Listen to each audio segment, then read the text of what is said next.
And so hell's long reach again touches another.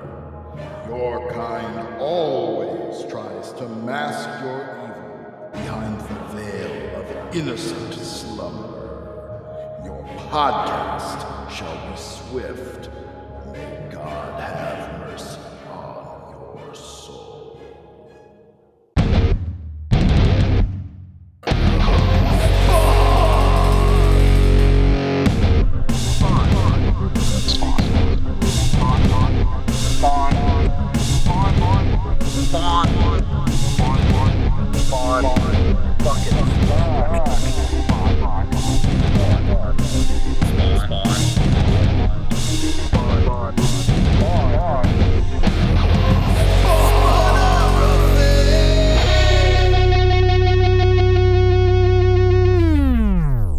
Welcome back to another episode of Spawnography. I'm one of your hosts, Pierce Leiden, pronouns they, them, here with, as always, George Marston, pronouns they, them, or she, her.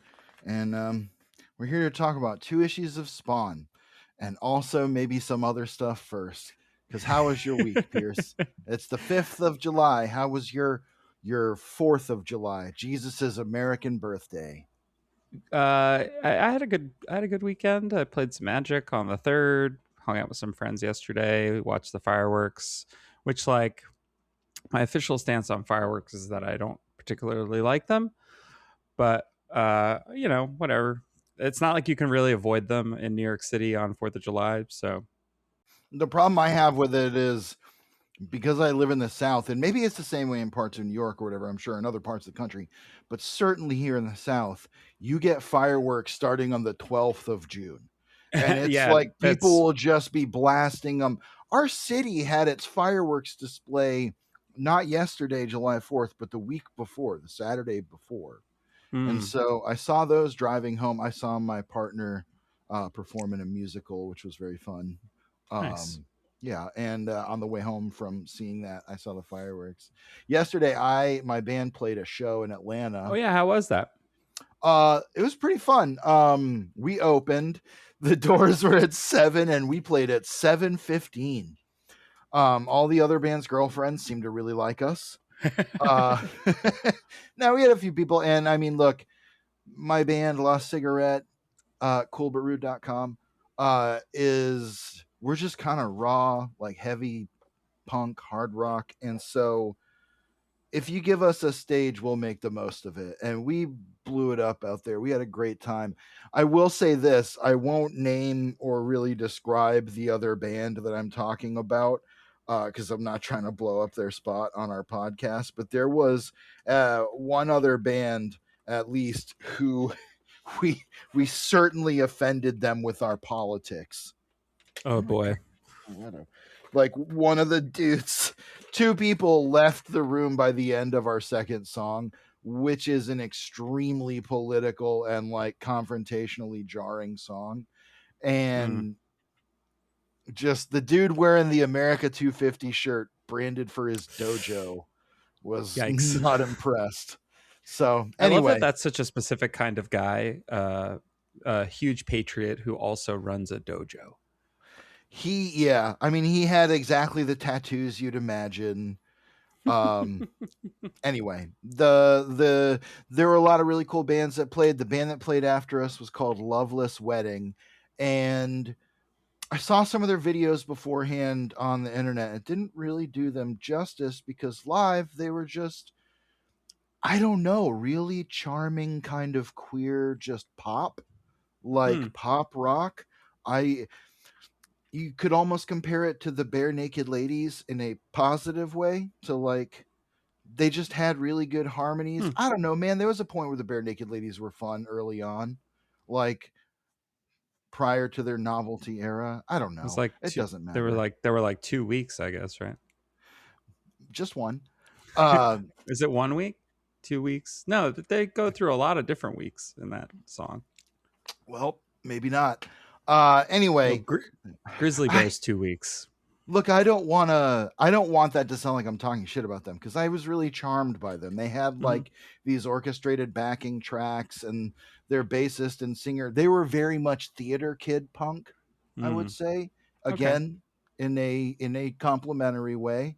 Right. Like they definitely had theatrical voices, and yeah, I really liked them. And then some of our good buds, this band Beat Up, another quick early plug, Beat Up from Athens, Georgia, fucking great punk band, just like as raw as it gets, and super fun, super political in a very cool and entertaining way. And then also three gent bands played, and I'm sure they were all very nice. It was kind of Nice. funny. There was also a hot dog eating contest. But was We that had the to, one that only 3 people could participate in? I think so. I actually had to bounce before that happened because two of our members had to work at 6 a.m. this Oh morning, yeah. and we had to drive all the way back, about 90 minutes back to Athens. So, um, but it's funny because the place we played, 529 in Atlanta, pretty cool place, right by Mary's, my favorite queer bar of all time. Um, they have now built a quote unquote glizzy hole, which is like a walk up hot dog stand that you can walk up to, and it's a hole in the wall, and you say "Glizzy me, glizzy hole." I assume, and they do that, and they have all these different options for your glizzy. So I'm pretty Glizzy is really jock coded to me at this point. by the way, I think what you're describing is a glory hole, and I that's not those are not hot dogs, George. Well, in this case, I think it's a satirical take on the concept through which actual hot dogs are passed. I didn't see any. I'll tell you this: at the vibe at 529 is not glory hole. The vibe at Mary's is glory hole as fuck. And I mean that in the best, most positive, sleazy, exciting, queer way. Look, okay, I'm just talking a lot right now, and that's fine. I'll finish with this anecdote, which is that years and years ago, before I was ever out, before I really was in touch with being any flavor of queer, I, for many years, as many of us are, was very drawn to queerness and to the culture and concept of what that means and how it relates to society. In my mind, I was like, I have such an academic interest in this. Anyway, we'd go You're to, such an ally. I know, we'd go to Mary's for karaoke, and it was fucking great because Marioki. everybody, well, that is exactly what they called it. And it is still, I hope the same guy runs it. He was this little dude in a blonde, like he had this blonde mop, and he loved Diana Ross, and he was amazing. And as you can imagine, in a fucking gay bar full of incredibly beautiful young and old gay men, there were some great voices, and so it was really fun. Anyway, um the first one of the first moments in my life that I was like, oh, I might be very fucking more queer than I can't even admit, was going into the bathroom at Mary's, and the walls are just covered in like all their flyers for their like hanky code parties and shit, and Mm. like just all these beautiful barrel chested men and like bits of gay porn. And I walked in and closed the door and turned on the light, and I almost had a panic attack because I was like, this is the most amazing room I've been in wow. And so yeah, there you go. Thanks, Marys, I love you forever. And we went back many times. Unfortunately, Marioki got a little weird because too many, again, jocks started showing up, and like just not being receptive. It was cool if straight people were there. We had a mix of queer and straight people that would come with us, and you just can't be a dick. Yeah. I mean It's that's what happens so often. so Those kinds of we places. stopped going, and I would love to go back sometime. I didn't pop into Mary's while I was there. I didn't have time. But anyway, Mary's in Atlanta, my favorite place, my favorite queer bar. It's so wonderful.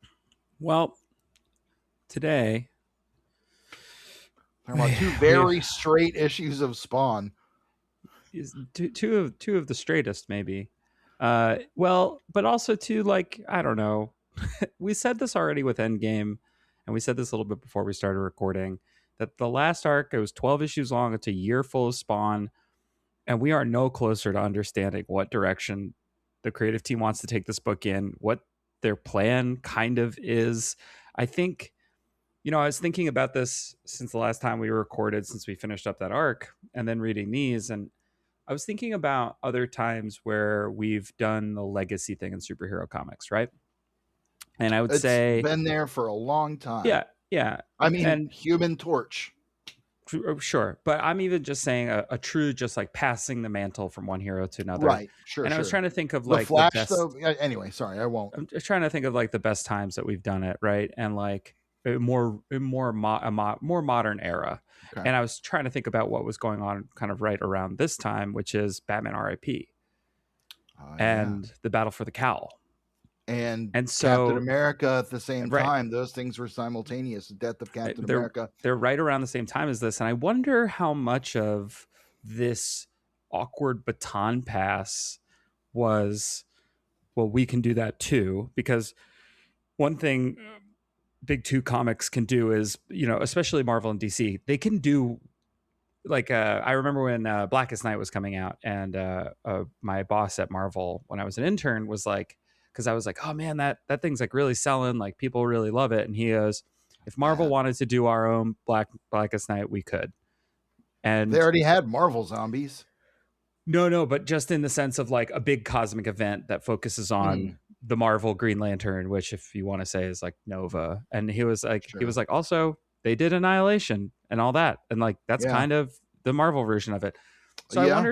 I wonder how much of this, like Jim Downing, the impetus of the Jim Downing switch or change is like, oh, we can do a thing that the big two comics do now, because also people are pretty primed for it, right? They're used to like, oh, Bucky's going to be Captain America now, Dick Grayson's going to be Batman now, you Well, know. and that was also the start of the trend. By the way, that original Batman and Robin, Dick Grayson and Damian Wayne as Batman and Robin, so good, so fucking good. I love lighthearted Batman and angry edgelord Robin. There it is, beautiful. It got weird, but that's okay. A lot of things do. Yeah, no, I think there is an element of that, and this is something I was thinking that I'll just lay out right at the top is that Sure. I don't think the issue is Jim Downing as a No. character, nor the concept of how he is different from Al Simmons as Spawn. I actually think that's the best part of this Hmm. is the potential for that. I think the creative stumbling blocks have been myriad, and they really only continue through these issues in ways that are very disappointing because there's spots where I really wish they could have capitalized more on what's on the page. Yeah. And there's I, some storytelling hiccups that we'll get into that are just kind of weird and hard to follow in some ways. the other thing is, I think that there's a little bit of a miscalculation with Jim, not as a character himself, but with how people could respond to him, which is, it is really hard to sell an audience on a new character taking over the mantle when that character is ostensibly nobody. That Right. the very tenuous tie back to the very early issues of Spawn, where you get to say like he was here all along. You're not even really doing like a Sentry thing where you're saying like, no, no, no, here's how he No, was here they're all not along. explaining that at all. Right. You're just Well, saying he existed and he was around technically, but he was in a coma, so whatever.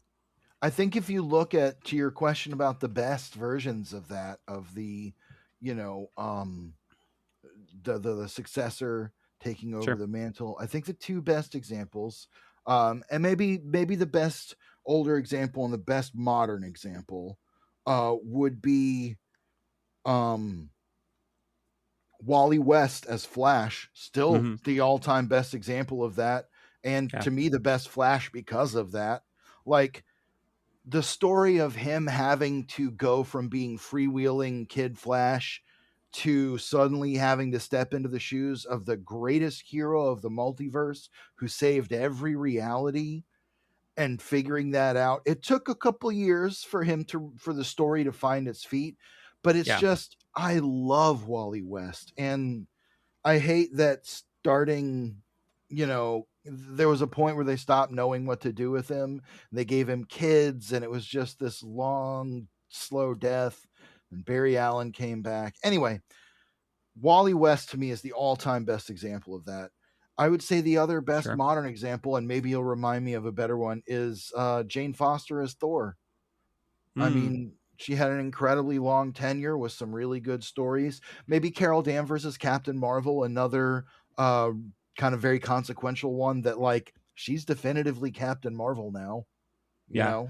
Well, I think But the also, I thing that think, all of those, what I was going to say, my point is, all three of those, what they have in common, and also Sam Wilson as Cap, another great example, is those characters have been there alongside those heroes, either as right, sidekicks or allies or whatever, for almost the entirety of their existence, or at right, least through some of the most beloved eras. And it's a definitive relationship. Sam Wilson and Steve Rogers is one of the definitive friendships of the Marvel Universe. And right. if you go back to those original Steve Englehart issues, Steve Englehart's Captain America run, Awesome. impeccable, by the way. Um, yeah, if you go back to that, it's really about their relationship so often in such a really exciting way. And I think those are the things that, like, when you have that character take over, there's a sense of like excitement. Kyle Rayner, another good example, and he's the opposite, where they really made a new guy work because they Yeah. found an angle to him where it was like, okay, this actually makes sense. And I mean, we could keep going. Kamala The Khan, I there's mean, so many. a kind of sideways one that I don't think people would have ever expected is Superior Spider-Man as well, and we've definitely talked Mm-hmm, about that run mm-hmm. before. But like the idea, but again, it in all these cases, uh, Kamala I guess they Khan, Kamala Khan. Yeah, Kamala Khan is a definitely another sideways one because she is just a brand new character. She takes up a mantle that was just not being used, and the story is smart enough to use the legacy aspect as a part, as like part and parcel with the concept of the book, right? yeah. Superior Spider-Man is really good at this, where it's like Doc Ock is Spider-Man now. That's the book. That's the concept. You can sell that book. The story is how that happened, why that matters, what's how Peter comes back, right? So It's a simple concept that really can take you places. Well, and I think we've talked a lot now about modern examples and also just that modern wave. There are so many more of like legacy heroes and stuff. Laura Kinney becoming yeah. Wolverine. There's Well, and just so many. that one was like that one. I think I took. love that. I think it's really great. I think that one's really tough because Wolverine is unkillable, and even when you killed him, I think fans were so like, but when does the real Wolverine come back? And Yeah, I think unfortunately Laura is always going to end up reverting back to X-23 because yeah. I mean, it's just, it's again, that's part of the cycle of the legacy character. yeah. I loved Laura as Wolverine. I didn't always love her stories or the issues, but I really loved her as Wolverine. And I even loved when Logan came back and was like, "Yeah, you're Wolverine." Yeah, I think that Like, definitely helped, and I think that the Krakoa era fans were more willing. I think Krakoa brought in a lot of new fans and younger fans who were like, "Oh yeah, she's Wolverine."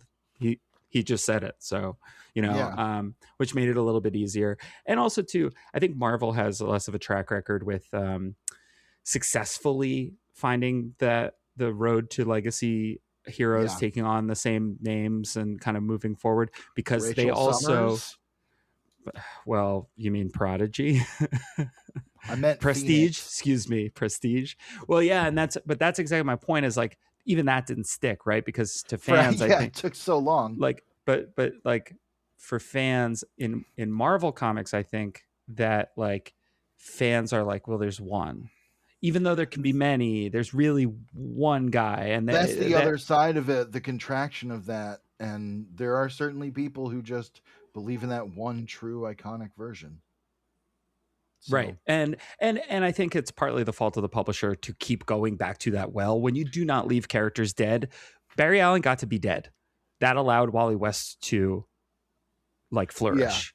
yeah. And And t- we don't need to taking go back to Barry Allen's return, no, which yeah. I, bleh. Love the art on it. Francis Manapul, Brian Buccellato, colors. Gorgeous looking book, but not my favorite. I did buy it at the time. Anyway, what we're getting here is a continuation of Jim Downing's mystery. We now know that He was patient 47. We kind of know what that means. He decided to experiment on himself, but that is still also unclear and will get more unclear here. We will get into that in the second issue a little bit. I don't want to get ahead of myself on that Yeah. specific thing, but Um, there is a seat of the pants kind of feeling to some of this storytelling in a way that is almost surprising well, because it's it's the creators have such strong capabilities as comic storytellers, and yet we're getting this, and there is a feeling, again, we talked about it at length last issue, that there's just, we got to get this out. yeah. There's a breakneck pace to the plotting here, though, which, but then that also slams the brakes on itself a few times. That I'm like, where was this before? But then also, why are we doing this now? We'll get into it, but like, these are confounding. This is a confounding era of Spawn, and I understand why there are many people who fall off from 185 to 250. That is like the Jim Downing era, and for many fans, they're just like, I stuck through it, and thank God it got better. But like, it was tough sledding there for a little bit. So Yeah, well, you'll find out more on Spawnography every week. Well, yeah, so okay, look, now that we're getting into that, Pierce, why don't you go ahead and hit me with those credits? all right, this will be Spawn number 197. Todd McFarlane and Image Comics present an issue that Blake Whitlow's reading guide calls The Redeemer's Return. Sure. Yeah, written by Todd McFarlane. Technically, it doesn't have a title. That's why. Written by Todd McFarlane, pencils by Will Sportasio, inks by Todd McFarlane, colors by Jay Photos and FCO Placencia, lettering by Tom Warzakowski, cover artists Will Sportasio and Todd McFarlane.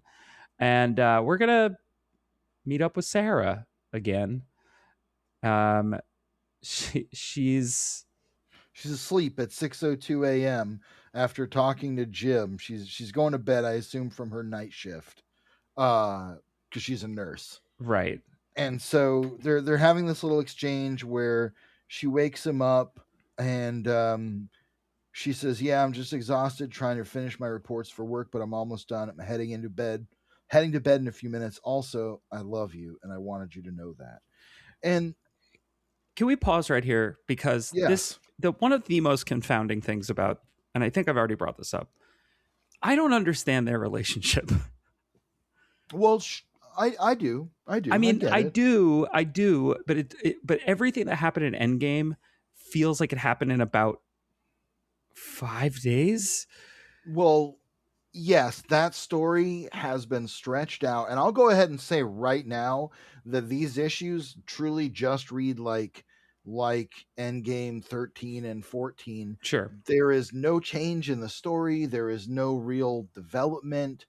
Anyway, I get what they have a trauma bond, and she believes so strongly in God that she is drawn to Jim, I presumably because of some of you know, the Miracle weirdness, sort of miracles, and he stuff. saved her life from Yeah. Extractor.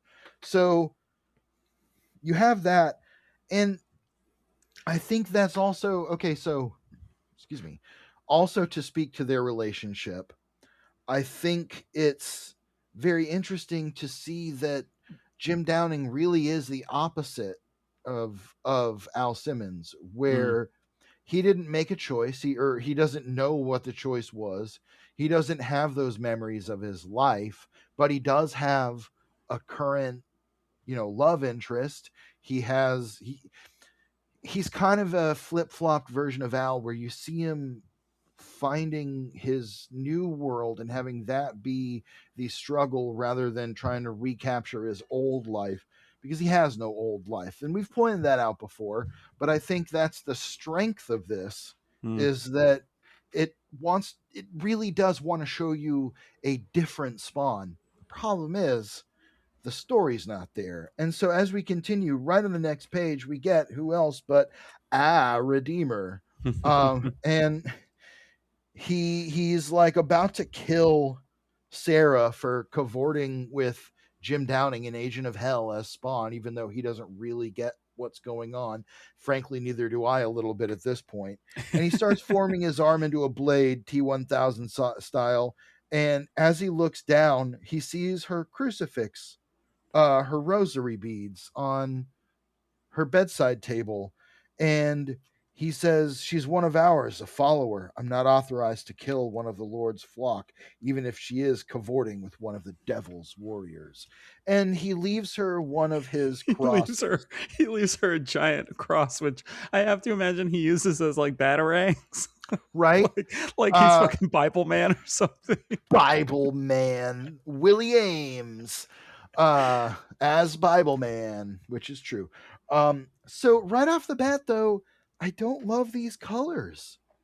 Just It, this is so washed out and like there's also like a scratchiness to Portasio plus Todd's inking here that I'm like, okay, I guess this is fine. But there's yeah, you're just right. Everything's kind of washed out. It doesn't there's no let the drama to it. There's no yeah, depth. yeah. And that's going to be an issue with a lot of these colors. And I think this is SEO Placencia because this part here, because, or at least maybe they're doing the rendering. Uh, it's not dissimilar to the way the colors look on Capullo's Batman, but Mm, that has larger swaths of black, which is something we're losing in these pages now. The page where he's dropping off the crucifix is one of the better ones in the sequence. Meanwhile, Sarah wakes up wondering if it's Jim, not seeing Redeemer leave. We don't know which Redeemer this is. There are a bunch of them. They're like spawns. yeah. That he was the anti-spawn, the original, uh, in the Alien Angels issue. How far Um, we've come. How far we've by come. once again, the maestro Grant Morrison. Yeah. Uh, We cut to Jim. He's left Sarah a note saying he's going to be back in 20 minutes, and he goes to the coffee shop to grab a coffee for the both of them. And I don't hate this pay. I like the last panel quite a bit with the steam kind of coming up between his the eyes. colors work here because it's daylight and he's out on the street. It feels photo referenced in that one Uh, panel in a way that is yes. like, oh, is that just you slid in a background? Because that's what that Um, feels like. I think that is actually a photostated background, which Yeah, I mean, it's that's fine. a technique. It's Nothing wrong fine. with that. Yeah, I assume one of them took the photo and then Mhm. used it as a Yeah. reference, which is extremely common. Does probably speak to again the problem that we keep having with Portasio, which is like, got it, deadlines, But Well, him plus Todd, who's also writing, there's a lot in that wheelbarrow for him, yeah, especially at this time, because he's still. This is like towards the end of the Marvel lawsuits. yeah, So I mean, he's still embroiled in it. Or the Neil Gaiman lawsuits that led to Marvel getting Angela, etc. We've talked about it so much, yep, everyone knows. But yeah, he's looking around and he doesn't see anybody. He's like, oh, I think they got the message not to spy on Sarah because, of course, she's been spied on by the agents of uh, Nortego Nortego, and yeah, and also Gilbert Sanchez and yeah, this whole thing that was, as you will recall, these are crime lords who were technically under the orders of Jim Downing, who made yeah. Once upon a himself time, patient 47.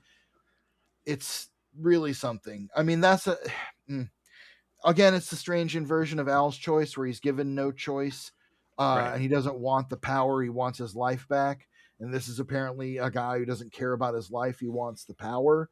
Again, thematically an interesting inversion, because also what happens when you get a spawn who at some point wants power? Yeah, it's but the problem is it's like it's only a semi interesting inversion because I think that like a full like oh just do the opposite isn't enough. Well, the story's not really doing anything with it. Yeah, It's setting that as the themes here without digging into them in any real substantive way. Again, they're just showing these ideas, and then there's a little bit of it in this story, but in these issues, but in a way that gets confusing. So yeah, here we get Mark the Mark, reporter from the New York yes, Clarion. yeah, not for long. Spoiler alert. What is his last name? I can never remember. Mark Mark Rosen. Rosen. I always want to say Royer because of Mike Royer, the Yeah. Jim Jack Kirby inker. Anyway, um, Mark introduces Jim. Jim tries to brush him off. He says, "I told you I didn't want to talk to you."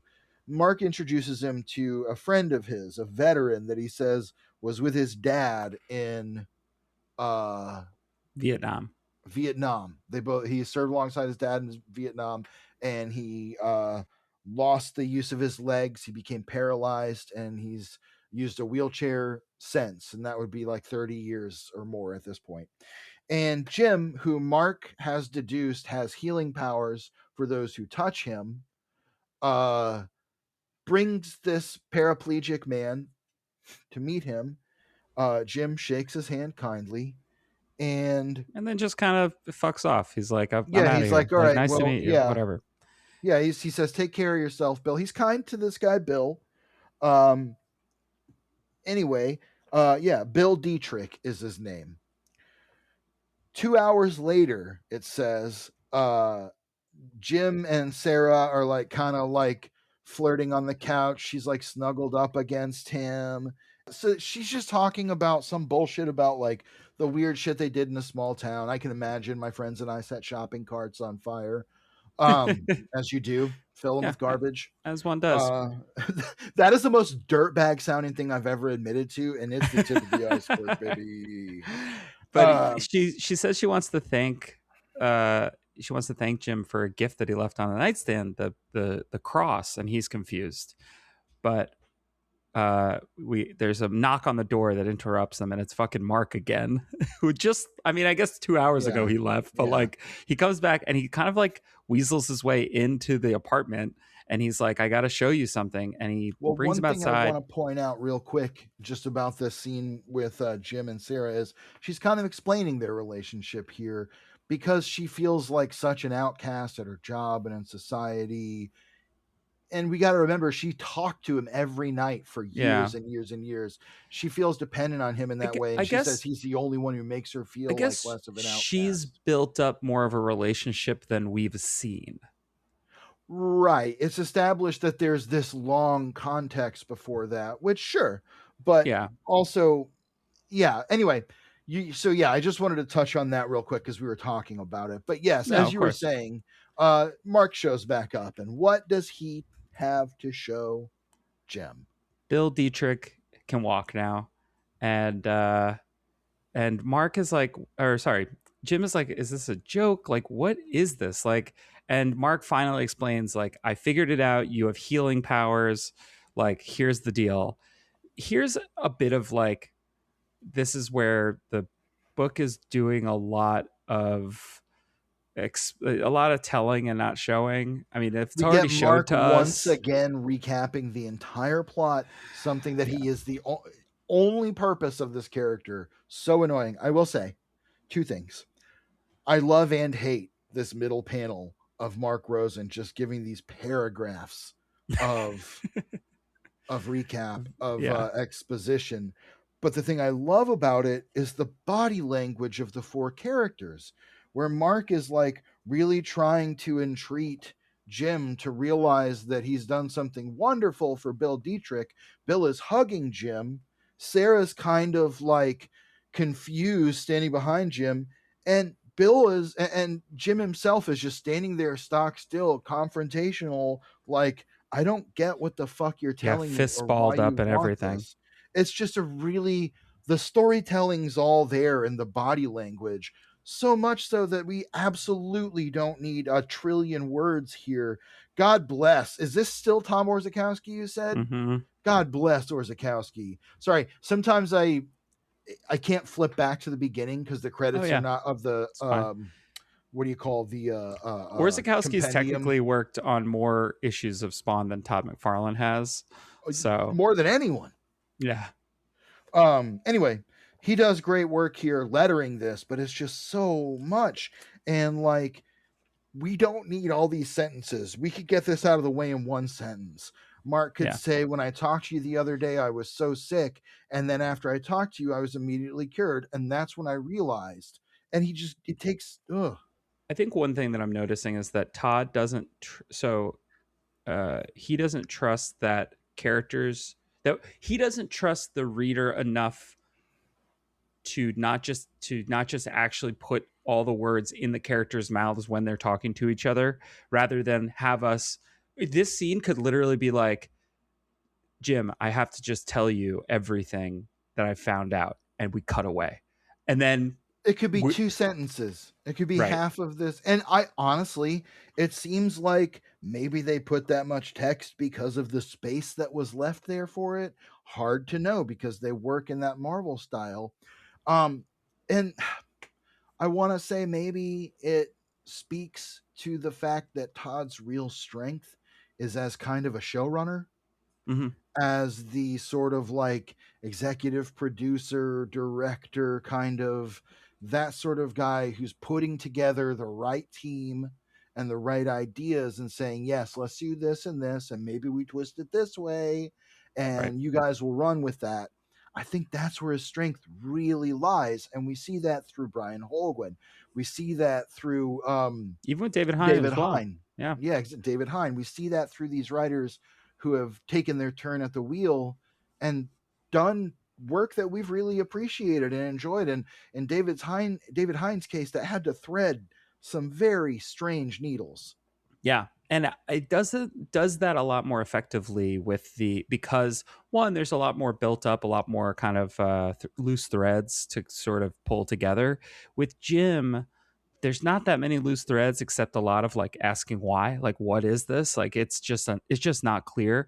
The patient stuff is doesn't seem to be built on anything at this point, so it's a little bit lost to us. Mark is a completely new character, and he's a little bit meant to be an audience POV character in the sense that Which sucks he's because I don't want to be compared to him. He's a fucking weasel.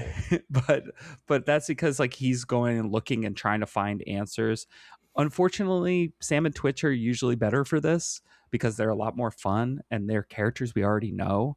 um And Mark but Rosen is just an unlikable character. yeah, yeah, Like and so he is Mark just is he's shit to his girlfriend. He's a dick at work. He's and further to that point here, what he's saying to Jim is, I'm going to tell the whole world about you. And when they find out, the whole world will be coming to your door right, because everyone who's ever been sick will want you to cure them. right. And again, this is an interesting twist for Spawn. And it makes me wonder, you may know more than I do because sometimes you've either read ahead or you've had Mhm. some background research more than I have done from just reading the issues. I don't wonder if there's going to be some big catch to what Jim Downey is doing for these people. You know what I mean? Like, Mhm. uh, this is coming from Spawn. The power can't come from nowhere. And also, his power meter is going up. Is this somehow connected? The thing Right, is, will those things be addressed, or am I just getting excited about potential plot ideas that right. I think that that's the thing that's, well, for you and I think we're constantly doing the what's the more interesting version of this to me, partly because we've decided that we're going to read all of these, so sometimes right? Well, we're your mind always kind look. of wanders, right? You start. Well, I mean, that's also what good kind of serialized media does. It makes you go like, "Oh, what's next?" Based on what Yeah. I'm being told here. Yeah.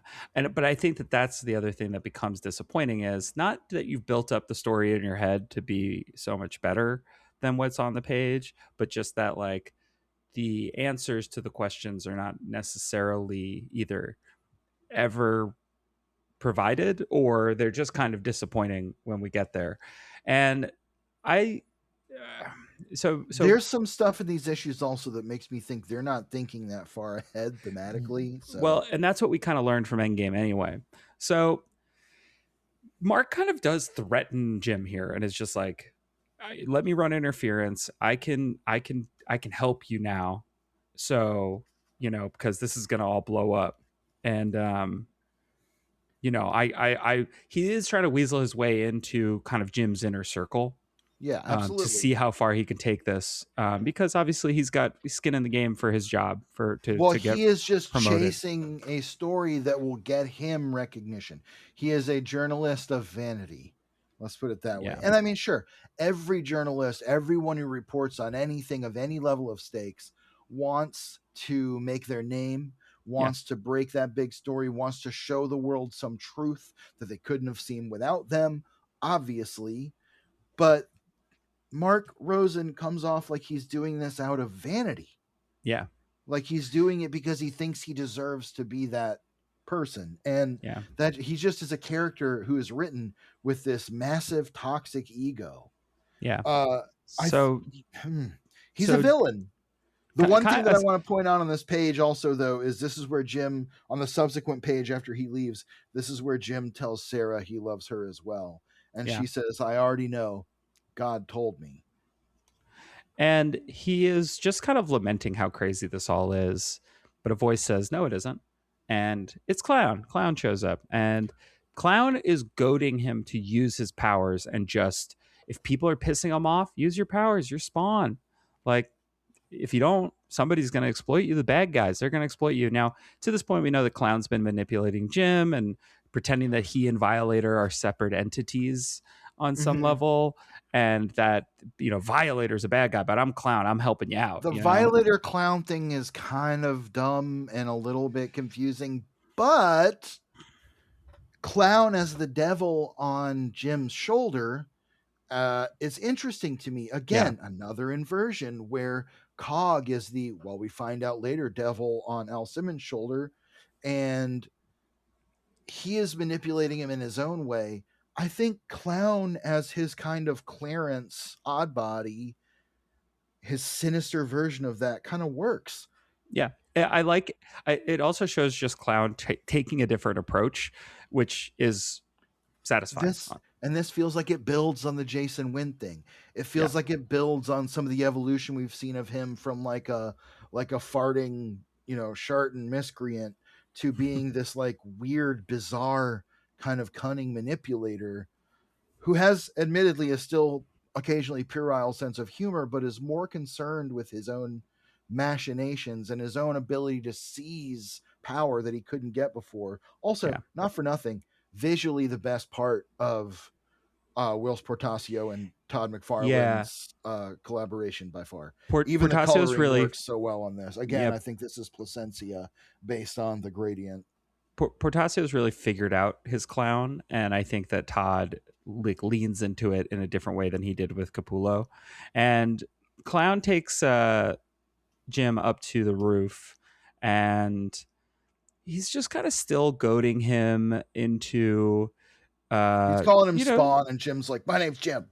yeah, but he's kind of still goading him into like that anger and that rage and that the capacity that he could have to unleash his power on everything that's going wrong, in the sense that like Mark Rosen's pissing him off, get rid of him. Other things are pissing you off, get rid of them. Yeah, Like, you're above these concerns. You have the power right. to deal with it. I like the panel at the bottom of Jim getting pissed off. Again, Yeah. this is definitely Placencia, and we're just a Hmm. few years out from Placencia coloring Capullo's Batman.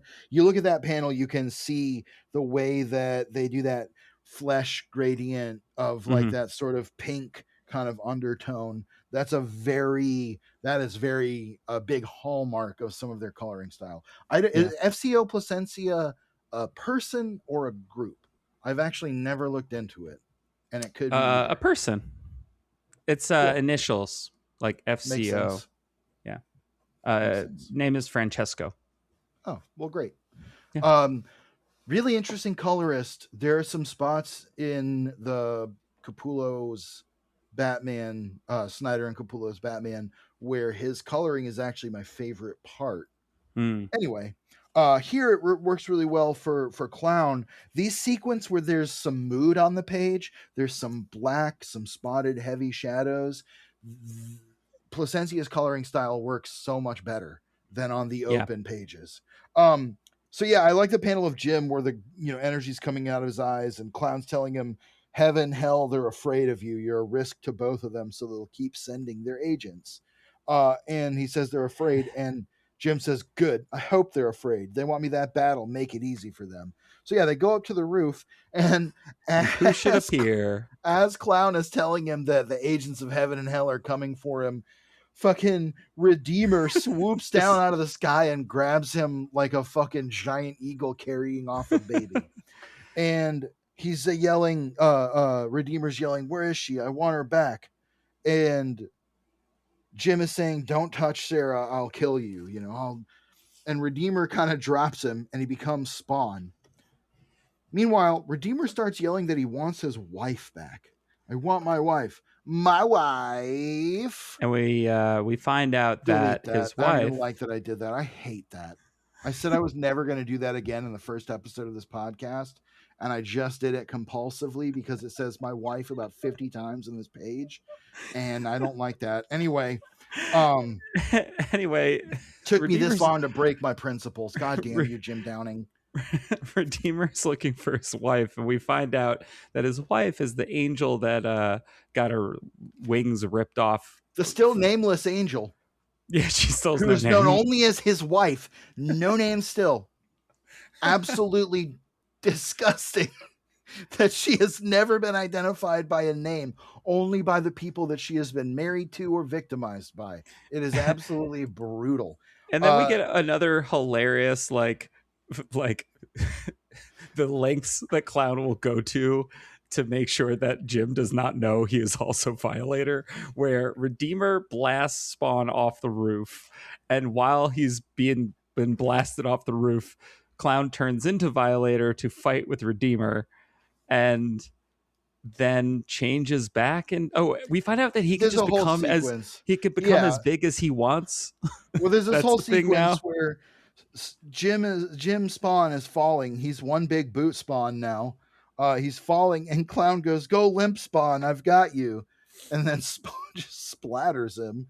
Redeemer says, his wife had her orders, and because Spawn's like, "You mean the angel that tried to kill me?" And Redeemer's like, "She had her orders," and so he blasts Spawn off the roof, and Clown starts teasing him, calling her a skank and all this shit, talking about how he ripped her wings off and how, he's now this guy's in over his head dealing with the Violator. And he does. He says he can get as big as he needs to defeat him, which we've kind of seen happen. We've seen Yeah, his size fluctuate. He's never said that. I guess he didn't need to, but it's there. sure. It's fine. It's saying Also, something that he we've he seen. does he does kind of say that Redeemer is trying to steal the new Spawn, and that Yeah, is he's like, you're trying to like, take him to heaven. and like, I'm like, all right, well, that's like kind of interesting. There's something there. And we've We known that he has some connection to God. God rejected him, some Yeah, shit, which is what the angel told him. So I do also like Violator's word balloons with like the slimy yeah, drip. Nice they're work. cool. Or Zakowski W. And as Redeemer starts to gain his footing again, all of Clown/Violator's new allies appear. The Yes, the vampire vampires of coven. blood. Yeah, of blood. BLUDD, a name that has been in the Spawn sphere and mythos almost the entire time and is now finally being used. Wasn't it Tremor that was Hmm. originally called Blood? Hmm. Blood, BLUDD, blood. Uh, and we get this actually really cool shot of Redeemer, just like this Redeemer just flayed out on the ground, Missing half a leg. devoured. Yeah, his arms all torn off, half devoured by vampires. Here's where the messiness of like the inking and stuff works, Yeah, because it kind of just looks like carnage, yeah, like absolute brutality. And so I also love this 3-panel sequence of Violator turning back into Clown. There are times when this art team works, hmm and it's when they get to do the action scenes and when they get to do the really moody kind of dark creepy scenes. yeah, The stuff where it's like, Mark Rosen and Jim and Sarah is like, exhausting compared to this. This is some of the most shit we've seen, but also Jim still has barely done anything. He got blasted off the roof. Yeah, He's like he's just fucking he's like Jack Burton. yeah, he just kind of like every room that he's in, he's the least important character, even though he's the most important character to the other characters. And Which so, incredible gag for Jack Burton in oh yeah, really great. Big Trouble in Little China. An incredible movie. But Uh it's also like the in the second Avatar movie when Sigourney Weaver, who plays a little girl, she keeps getting tied up and like chained to stuff, and it happens like 3 times within like 45 minutes to the point where she goes, "Oh man, not again!" Like that she's like, "Oh says no, something about tied up again." someone.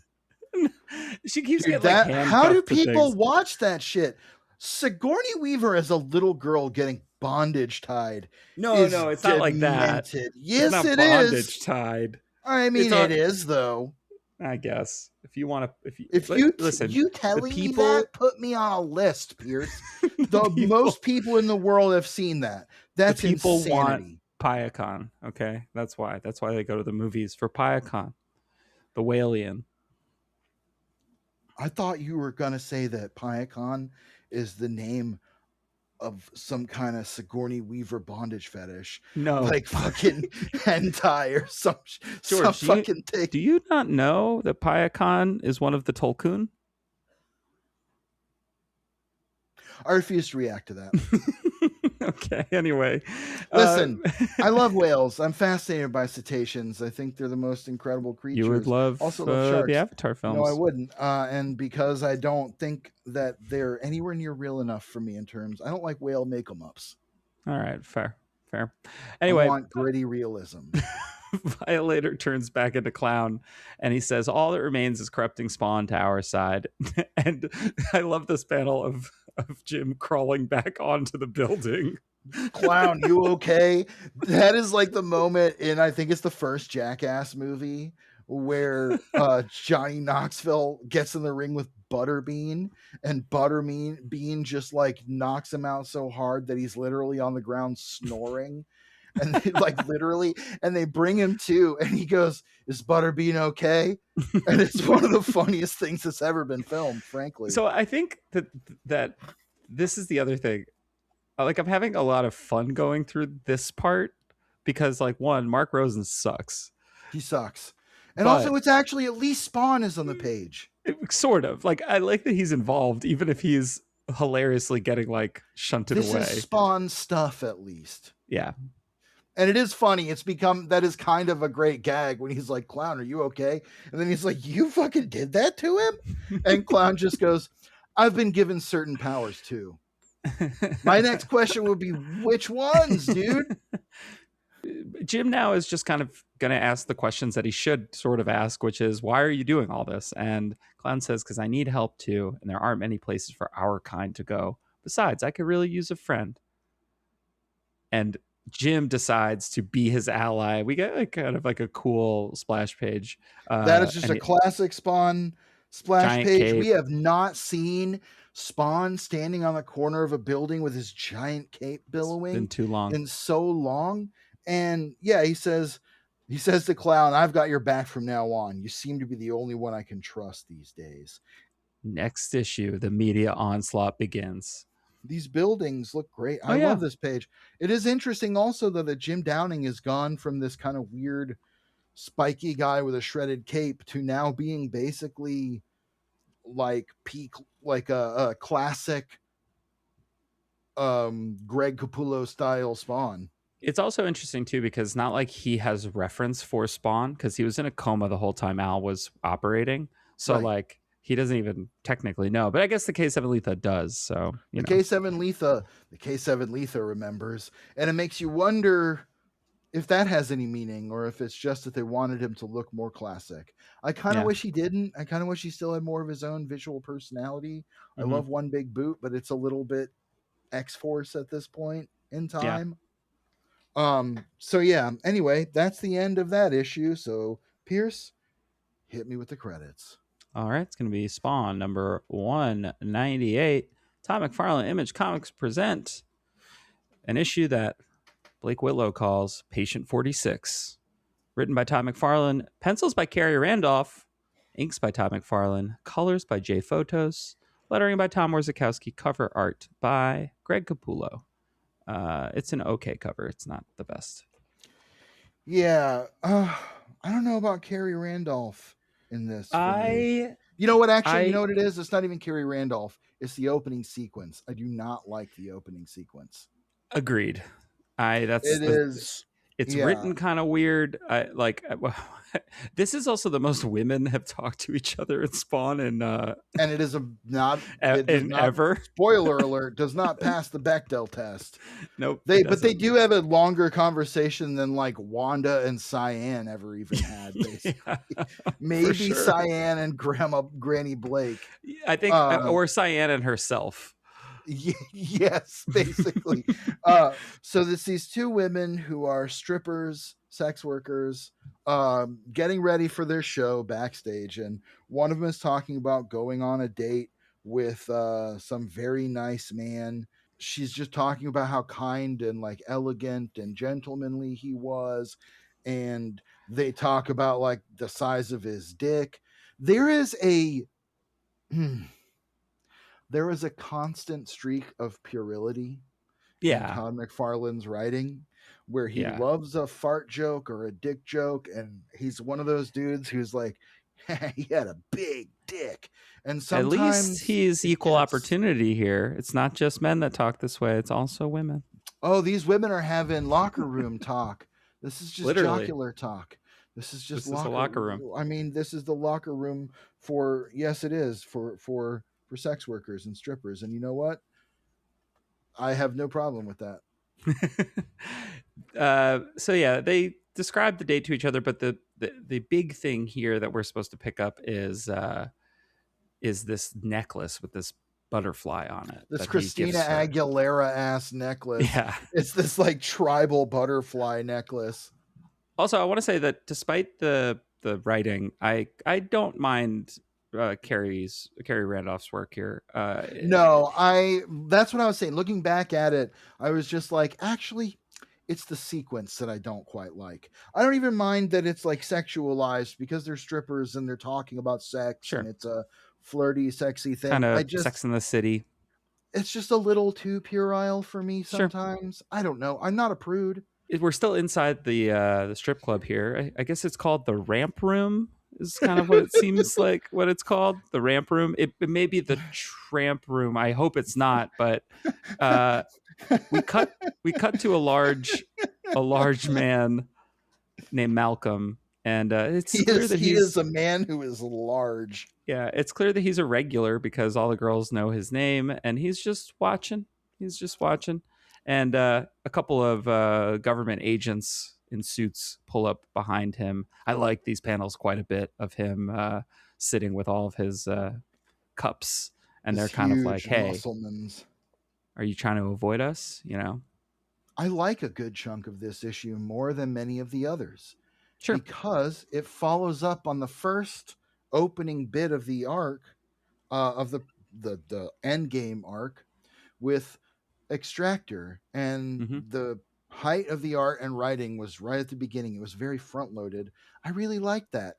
So Malcolm, they kind of threaten the stripper that he likes, and he's like, "Fuck you," and I like he that he's like the smashes the glass. Rhino meets like Sandman. That's kind of Yeah, his he like kind of vibe. looks like Sandman a little bit. He's got the buzz cut and the green shirt, and he's just massive. And they kind of show him one of the necklaces and prove to him that they've already gotten close to her through this like person who I guess maybe hired her as an escort, or just picked her up, or whatever who she dated. So Malcolm goes with them, and we get back to this little Joey Pants guy, Yep. who is the sort of like middleman agent for supervillains. A conceit I like quite a bit. Sure. It's just tough though because it's like see issue 187. Like we just haven't seen this guy in a year, We and could have it's like followed up on this so much sooner. Look, that's the thing about the whole 12 issue Endgame arc. At least 6 of those issues did not need to happen. also too I would have liked to see Malcolm in that arc that we just don't know. We're going to find out he's patient 46. And Yeah, well, so that's what happens is the Joey Pants guy is like, look, you work for me, you're going to do one last job, and then you'll finally be out, because he's a supervillain. And he's like, what makes you think I'll work for you? And he says, well, you know how you were patient 46? Well, they call this guy patient 47. And Malcolm is like, what? You're lying. I was the last one. There aren't any more. I want to say I like how Khary Randolph interprets the kind of Joey Pants character's visual appearance, his likeness. Does I'm a going to say good job this: picking up the baton. Randolph is a better cartoonist than Wills Portacio at this stage. I think he's Absolutely. got a better mind for panel layouts, understanding that there's going to be a lot of dialogue. I think he's like ready for that.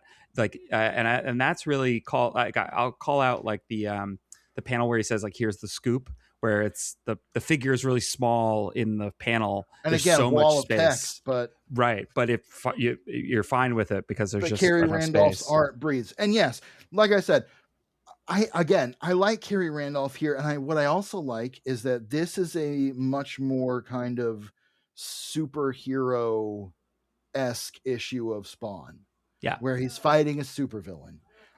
So yeah, Malcolm is shocked that Patient 47 exists. Meanwhile, back at Jim and Sarah's place, Jim says he's going out because he needs some air, but there are all these. First off, Sarah is talking about Jim behind his back, saying, like, I just saying he's acting weird again, all this stuff. And he says, I'm trying to give him his space. Have you had any more kidnapping dreams, Judy? And this is her friend who was like snatched, right? yeah. Yeah. Okay. So this is That was the happening, one and where Jim is just she kind like of, borrowed her coat and then like yes. yeah. Jim is just kind of brooding. It's also interesting to see this style of art on Spawn, which may be the first time we've seen a real like Khary Randolph esque take, like this sort of line work I mean, it is in the this first sort of time that we've had cartoon. Khary Randolph. Well, So yes, but I mean, most of the Spawn artists have been. Uh, Medina gets closest to something like this, I was actually going but to say you're it's right. almost more reminiscent of Capullo. It's just more heightened, more extended. Yeah. Like, okay, look at Jim's hands here. Randolph doing a great hand job, but those are far more like stylized hands than the like gnarled, craggy claws that we usually Yeah. see or whatever. You can look at some of the panels of Clown's hands in the previous issue by Portacio. And again, we always talk about hands in Spawn because they're kind of important to the body language, and they're also one of the hardest and most fun things to draw, if you ask me. So anyway, Jim's going out, but there's a whole crowd of people outside. Hmm. As he's taking the elevator down, who should appear but Clown, Khary Randolph's Clown, looking very creepy. Awesome. Um, I like and that Jim has no like ifs, ands, or buts about whether or not Clown is a good guy or a bad guy. He's like, you seem nice, so I guess even though you're terrifying, you must be okay. Yeah, Clown shows up out of nowhere and he says, they've begun, Jim, and you're dead center of both their plans. And Jim's like, plans? What are you talking about? Also, I still don't know how you appear out of nowhere. And Demon magic. he says, that's not important, Clown says. And, you know, Clown's reminding him, you don't have to be afraid of them. They're afraid of you because the elite agents they're sending are high ranking soldiers. They don't waste those types on missions unless it's imperative. And he says he's still trying to get some information for him. But he says, look, in the meantime, I tracked down something you might be interested in. The brief, there's a briefcase. Inside it, I've been told, is a complete dossier of your entire life. And Jim's like, what? Where is it? And Clown says, I'm still working on it, but we'll find it. Just be patient. I need to go now. And again, once again, files, the ultimate currency of power in the world of Always. Spawn. Clown, he gets out of the elevator. Jim gets out of the elevator, and who should appear in the lobby of the building but our favorite character, Mark Rosen. The And villain of this he's arc, and he's just truly at like, this point. listen, we need to talk. You need to give me a chance. Jim is pissed off, and he throws him against the mailboxes. And he's like, listen, you're just trying to exploit people for gain. Like, I don't need to talk to you. Why else would you be here if you didn't want something? And Mark says, and this is a little interesting, he says, because you're going to need a friend. And it's kind of fun that that's sort of the same thing Clown has been Yeah, saying well, as and Mark well. Rosen's trying to convince him of that. This is carrying over when he was like, I'm going to tell everyone. So he flashed back to yesterday before this happened. And Mark's trying to sell his boss, who looks just like Jason Wynn. We need less dudes like this in the Spawn universe. Goatees were big in 2009 or Oh, 10 or God, whatever, were they, though? I I guess guess. he looks like Tony Stark. So Hmm. yeah, he's like, I don't care about this shit. Everybody wants to tell the miracle story, blah blah blah. And Mark is like, but look, I can prove it. And his boss is like, bring down Dietrich. So Bill Dietrich, wheelchair user, paraplegic, comes down and he says, take him with you. Basically, we get that we learn the whole story of how Jim touched Bill and all that stuff was a setup. Bill was not in the war with Mark's grandfather. He was an employee in the building with him. And sure enough, his boss is like charmed by this incredible miracle. And he's like, well, look, you know, we're going to get, uh, what did he say? He says, He's like, sorry, oh, I'm getting human tongue interest. tied. He's like, all right. He's now convinced, and he's like, this is going to put us on top. It doesn't get any bigger than this. We're getting real like J. Jonah Jameson vibes here. Mm-hmm. He says, fantastic, a human interest story. Tomorrow we run this front page with a headline bigger than life, reading the second coming. Get exclusive with this Downing, then get me the finalized copy tonight. Don't worry about the length. Plus, we'll need a photograph. And Mark is like, well, I'm going to need more time than that because Downing doesn't really want to talk. Yeah. So But his boss is like, no, I have enough with or without his quotes. So I'm taking you off this story and handing it to Gillespie. I want my exclusive. And basically, he quits. And as he's quitting, his boss says, well, you're fired. And also, I already And have all your files, so yeah. fuck off. And Cut back to uh, Jim holding him up. The pacing here is crazy. Like, I get what they're it just doing. goes It's a back and forth in such a jarring it way that I had to read it a couple times to yeah. realize what the sequence of events here is. So Jim goes outside, and sure enough, all these people are asking for information. Uh, in the meantime, Mark tries to get his story off the ground with other reporters and other outlets, and he's claiming all these different names. He's like, I'm Freddie Gibson. Hello, Channel 10. Hello, Channel 5. Meanwhile, as Jim is standing there, who should show up but basically kind of a Juggernaut meets the Rhino guy. Yeah. He's in this green armor covered in studs. I think he looks awesome. I Pretty am cool. always excited to see a cool villain. I miss Extractor. He got blown to gunpowder, paste, It makes but me like wish all the patient. I hope we get to see more of them because I'm like, I want like the little patient Avengers or whatever. well, it's a cool gimmick for his villains. Like Yeah. it's a cool thematic thing, and also I just wish they would capitalize on it more because also Jim Also, Downing could be more of a superhero Spawn.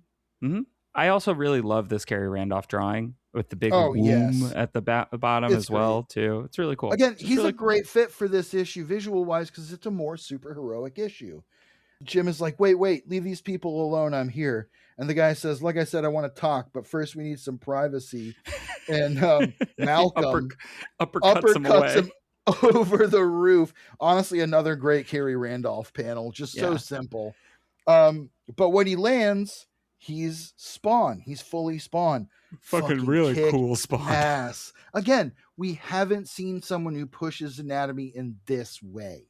Yeah. We had Medina who did a lot of that, but it was often just a jumble. It almost looked like biblically accurate Spawn a lot of times, like just limbs and muscles everywhere. This is a more controlled kind of exaggerated look. It's Much more just anime.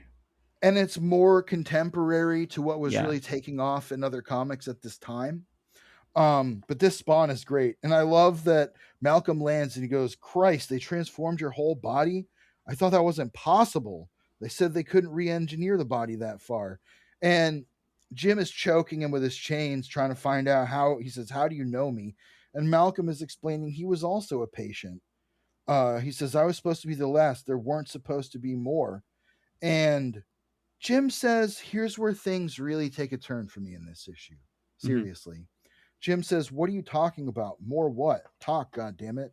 And Malcolm goes on to explain more patience for these experiments. I was 46. They say you're 47. Jim says there are others. Now look, We the know this. climax, the climax, the only thing that happened in the end of Endgame, the only thing of consequence throughout that entire 12 issues is that Jim learns directly from the horse's mouth, just like 3 issues ago, that he was once in charge of these experiments. And when 46 of these experiments didn't go as planned, he volunteered himself to be number 47 rather than giving up on perfection. He knows this. And the rest of this interaction is based on him not knowing somehow. Yeah, I mean, I know he doesn't remember that what he like he doesn't remember what he did, but it is frustrating that he doesn't remember the most recent conversation he had that was relevant to his backstory. The literally the only thing of note we have learned about Jim Downing. Period. Yeah. It took us But 12 basic issues to learn it, and it took him one to forget it, which is fucking. That is on a level of regression that Al Simmons could only dream of. Al Simmons wishes he could forget something important that quick. But weirdly enough, Malcolm goes, "They're worse at night." He says, "They made me like this. First came the nightmares. That's what started it. You've had those too." He says, "Then comes the pain. There's always pain. I can't let the media see you like this." And look at this Spawn. His arm all huge in front. Like, that is Yeah. just some very stylized, like, cartoonized Spawn that we have not seen much of at this point. And I actually really like it, especially in this more superheroic contest. But Malcolm says, "We have to die too, just like the others," and then brings down this whole construction site on them. We turn the page, and what should happen but Jim Downing rising out of the rubble in another cool fucking, like, again, very anime, very Akira kind of Goku looking panel, really fucking cool. And we see who else One of our but for talking one of the heads, only times outside of the talking heads, the anchor from the not CNN, CNR. CNR. And she says, "Tom, please tell me we're getting this on camera," which is a bit I actually love. Yeah. Bring those characters into this in a meaningful way. Let's see that instead of just cutting back to them as a little gimmick. I Yeah. find that better. So one of the things that actually happens in this issue that I think makes it work is it decides what genre it is. Yes. It And decides this is a very specifically a superhero story, and I think that plays to Todd McFarlane's actual writing strengths. and if you think about it, this is a Spider-Man story. Yep. It's a journalist at a newspaper. So we got our J. Jonah Jameson scene. We get a Peter Parker MJ thing. We get right. Like, I don't mean to be reductive. I'm not trying to say No, like that's, but it is interesting that. Oh, and it like literally fights the fucking rhino. I do wish that Malcolm got like a a name. I wish, code but name. I wish that like, Joey Pants was like, all right, Girder, They're you not gotta naming a get lot back of into. characters here. Yeah, Extractor is kind of what he was calling him, and I don't even know if that was actually his like code name or if that was just like he was saying, just calling him that. Doesn't matter. We've been calling him that. But yes, it decides it's a superhero story. And to your point about the Spider-Man thing, it doesn't feel like a rip-off of a Spider-Man no, no, story. no. It It just feels has. like someone actually engaging the muscles of superhero storytelling in that kind of classic way. And of course, we compare that to Todd McFarlane's Spider-Man because that is the other biggest example of him writing a superhero comic. Yeah. I mean, I don't think that I would compare it to his, adjectiveless Spider-Man run as much as I would compare it to the work that he did on Amazing before that. Just Yeah, because with I do think it has a lot more of the Tom DeFalco, was that who it was first? No, no, no. no, that's wrong. But Oh, Roger Stern, I believe. yeah, is that right? Anyway, uh, but yeah, We're gonna because it find out right feels now. like that. It does. It has that, and it makes me wish they'd maybe Dave Michelini. That's right. There we go. That was the name on the tip of my brain. I knew it was one of the like top of the crop '80s Marvel writers. And I went But through yeah, three so of like them. it has this kind of throwback to, all right, how do you do this again? Right. You set up some like personal drama. You set up there's actually here, and we don't typically get this with Spawn tends to be like a bowling ball going straight down a lane. It tends to not really like balance A plot, B plot, C plot, D plot, and like this issue actually does, It in a tries way that to. I'm that I think like yeah structurally it doesn't really work. And obviously we're in final yeah, phase now. I mean, sure, the flashback stuff doesn't totally work, but I understand it from a, hey, that thing you saw last issue, here we're gonna kind of explain it so that it makes more sense. But maybe they gave us too much or not enough in the first, whatever. But it is. It's a nice reminder that, like, also with an artist who I think can be extremely competent, and this sounds like I'm being really mean to Will Portasio, but I Wells just don't. Portasio is just a different type of artist, and he's even a different generation of artist. Well, and I also think that if he was having trouble hitting deadlines, maybe because Todd was also having trouble hitting deadlines, because we know that that is a thing, that it might have been tough for him to actually deliver pages that were going to help the story work. Whereas the stuff from Khary Randolph here feels like, and what I mean when I say he's a better cartoonist is like, I would not be surprised if there's not a ton of fixing that Todd's trying to do in the inks, and that Well, he sure, just I'm has to bringing it straight ink closer it. to You know what I that. mean? But yes, it is less breakdowns, finishes. Right. It is more pencils and inks. Yeah. You know what I So, mean? And for those of you who don't necessarily know what that means in a way, many artists pencil very loosely. John Romita Jr. is one of the classic examples. If you see his penciled pages, they leave a lot to the inker to determine, which is kind of a classic Marvel style when you had an inker. It was actually for a long time fairly rare for Marvel inkers or Marvel artists not to ink themselves. It's gone mm, back and forth for a while. Anyway, uh yeah, the art is what works here. The storytelling structurally, it took me, I had to again go back and read it a couple times to be like, when is this even taking place? Does he yeah. not already know this? What is happening? And like the stuff with Bill Dietrich, it was like this reveal that didn't really have impact to me. Like the It's whole supposed Mark to be. Rosen subplot, I think sucks.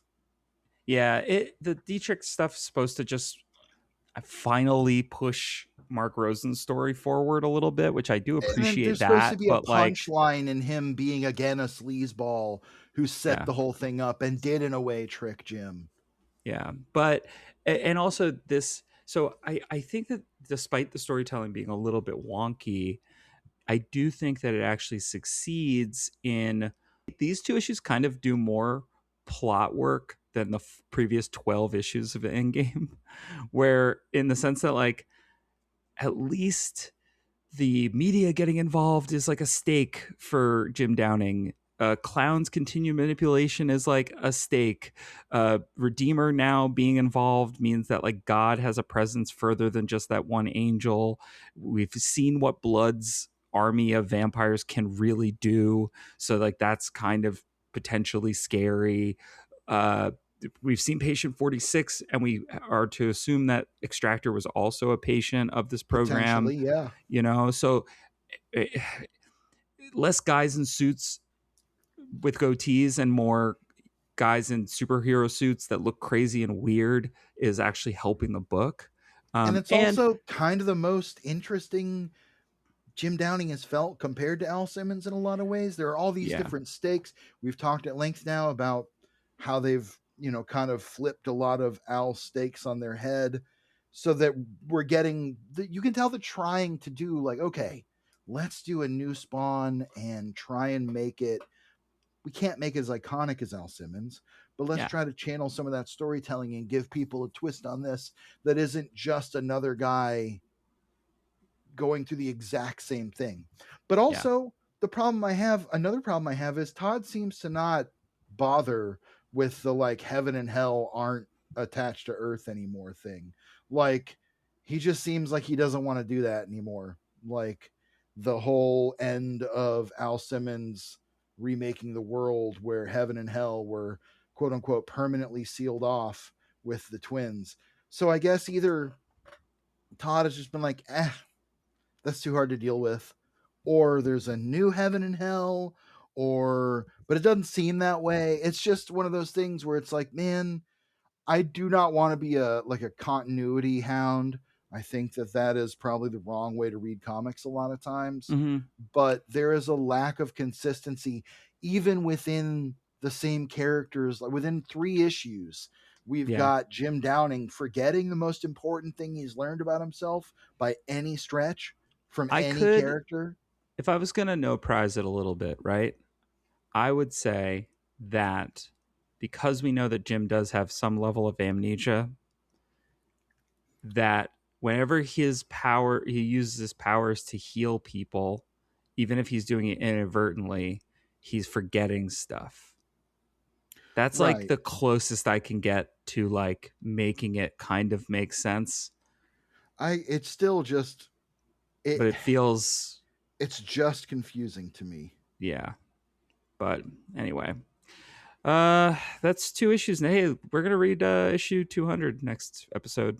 So that's It's gonna crazy. be the last 2 issues of this volume of the compendiums, Yep. and it's gonna be the next very big milestone in our reading. And I am honestly curious how and if it will have any effect on the story of Jim Downing or the Mythos of Spawn, because it seems like they were trying to get to 200 as a big monumental issue for Jim Downing, maybe, Maybe. but they didn't have to set it up the way they did. It almost feels though that like that we should have had Al until 200. Like for him to be gone at 184 feels like But what more could he do? Like, true. what? I don't Where know. else could you take his story? Now, here's the thing: I thought he'd at least play more into this story from the background than he does, but there's time left to answer the He's just mystery of Al he's Simmons. still He's just a fucking he's headless corpse that's going nowhere, yeah. which I think is actually kind of interesting. I Like, think it's a it's weird thing to do to your main character, but in a way that I'm like, okay, let's do something with that. That's how I especially feel about all of this is okay, let's do something with that. especially because also Jim has become a cartoon character in the sense that he keeps getting like punched off panel or I like know. He or is like so dropped off a susceptible. building. He's again kind of the opposite of Al, who is just like the one thing he has is that he was trained to be a living weapon. So his instinct is to allow the costume to lash out and like rip people in half. Yeah. Meanwhile, the costume turns Jim into Bugs Bunny for whatever reason, or Daffy Duck more appropriately, I suppose, or Wile E. Coyote. Like that's kind of what it feels like every time he like is mysteriously gone for some reason. Is that he's just been dealt with, and other characters have like long conversations that he's just not privy to. And he doesn't know that his confidant is also his enemy. It's That's kind of again, interesting. it's It's like just you said. Let's let's do do something with that. something with Yeah. that. Exactly. Well, So I think that's I think that's the end of this chapter of these 2 issues. And we'll find out soon enough what happens in the monumental landmark issue Spawn number 200 with its many secrets and ideas and concepts that we'll yep. definitely learn. But before we go, George, you have anything to recommend for our listeners this week? Sure. Well, we gave a bunch of little recommendations up front, but you know what I'll say? I love animal videos and I watch a lot of nature videos and animal rehab videos. And lately I've stumbled onto a little corner of the internet that is not so little. You know how the internet and YouTube and all that shit is like there can be a thing that has 10 million followers and you've just never fucking Never heard seen of it. it. Yeah. Like there's always like, oh, Sploozo is streaming about whatever the fuck, and it's like, I don't know who that is. Sometimes that happens, and it's a nice thing, which is discovered this rescue center, and I'm sure everyone who's listening to this but me has heard of this before this weekend. It's a turtle and reptile rescue and tortoise rescue called Garden State Tortoise in New Jersey. And they have this little sweet celebrity grandma turtle who is an Eastern box turtle named Rockalina. And Rockalina was taken from the wild at around probably age 20 and Hmm. then lived in a house, just on the floor of a house, eating cat food for 50 years of neglect, Jesus. literally 50 years, because they can live to be over 100. Turtles are the Yeah. longest lived creatures outside of the like deep sea ocean shit.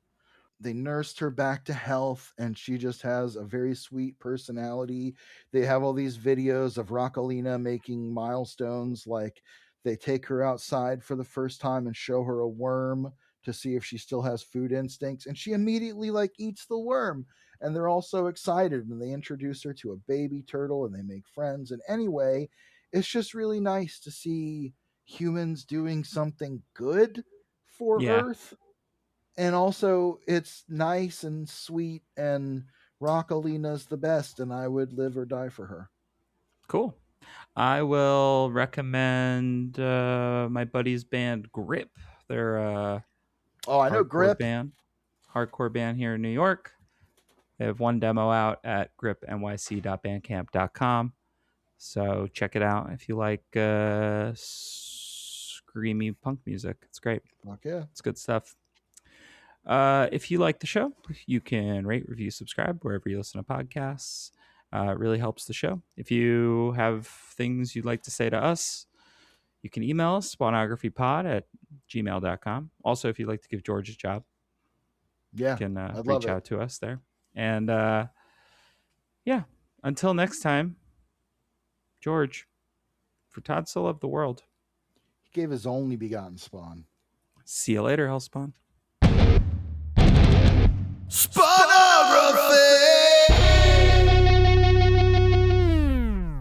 Spawnography is recorded in Athens, Georgia, and Queens, New York. It's produced by me, Pierce Lyden. Our theme music and logo were composed by George Marston. Episodes come out every Monday on Spotify, Apple Podcasts, YouTube, and wherever you get your podcasts. If you like the show, please rate, review, subscribe. You can find us on social media at Spawnography or at SpawnographyPod. If you'd like to reach out to us directly, you can do so at spawnographypod@gmail.com. Thanks for listening, and until next time, see you later, Hellspawn.